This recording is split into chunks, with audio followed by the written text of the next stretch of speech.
Hi అండి. అందరికీ నమస్తే. ఈరోజు ఈ వీడియోలో ఎంతో టేస్టీగా ఉండే కాకరకాయ కారం పొడి ఇంట్లో ఈజీగా ఏ విధంగా తయారు చేసుకోవాలో చూపిస్తాను.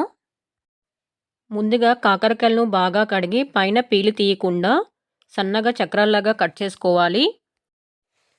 ఈ కాకరకాయ ముక్కలు సన్నగా కట్ చేస్తే అవి తొందరగా ఫ్రై అవుతాయి. ఈ కాకరకాయలో గింజలు కూడా తీయనవసరం లేదు. అలాగే ఫ్రై చేసుకోవచ్చు. ఇప్పుడు కాకరకాయ ముక్కలను ఫ్రై చేయడానికి స్టవ్ పైన ప్యాన్ పెట్టుకొని ఆయిల్ వేసుకుంటున్నాను. అరకప్పు వరకు ఆయిల్ వేసుకున్నాను. ఆయిల్ హీట్ ఎక్కిన తర్వాత అందులో కట్ చేసి పెట్టుకున్న కాకరకాయ ముక్కల్ని సగం మాత్రమే వేసుకున్నాను. కాకరకాయ ముక్కలను ఫ్రై చేయడానికి ఎక్కువ ఆయిల్ అవసరం లేదండి. కొంచెం ఆయిల్ వేసుకొని కాకరకాయ ముక్కలు ఎక్కువ ఉంటే 2 టైమ్స్ కూడా వేసుకొని ఫ్రై చేసుకోవచ్చు.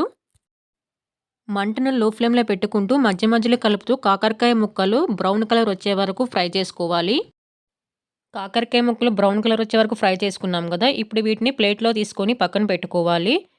అదే ఆయిల్‌లో మిగిలిన కాకరకాయ ముక్కలు కూడా వేసుకొని ముందు చూపించిన విధంగా ఫ్రై చేసుకోవాలి. ఈ కాకరకాయ ముక్కలు కూడా ఫ్రై అయ్యాయి కదా. ఇప్పుడు వీటిని కూడా అదే ప్లేట్లో తీసుకొని పక్కన పెట్టుకోవాలి. కాకరకాయ ముక్కలు ఫ్రై చేసుకున్న తర్వాత మిగిలిన ఆయిల్‌లో 2 టేబుల్ స్పూన్ల పల్లీలు వేసుకొని 2 నిమిషాల పాటు వీటిని వేయించుకోవాలి.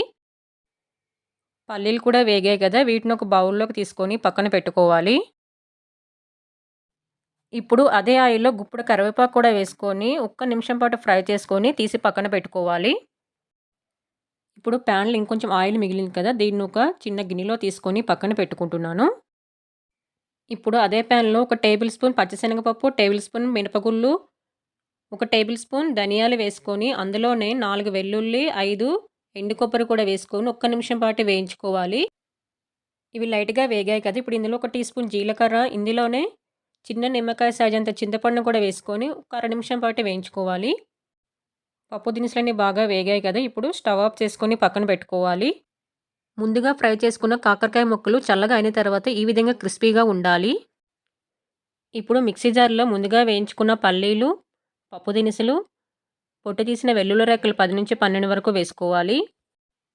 ఇందులోనే ముందుగా వేయించుకున్న కరివేపాకు, 2 స్పూన్స్ కారం, స్పైసీ ఎక్కువ కావాలన్న వాళ్ళు కారం ఎక్కువ వేసుకోవచ్చు.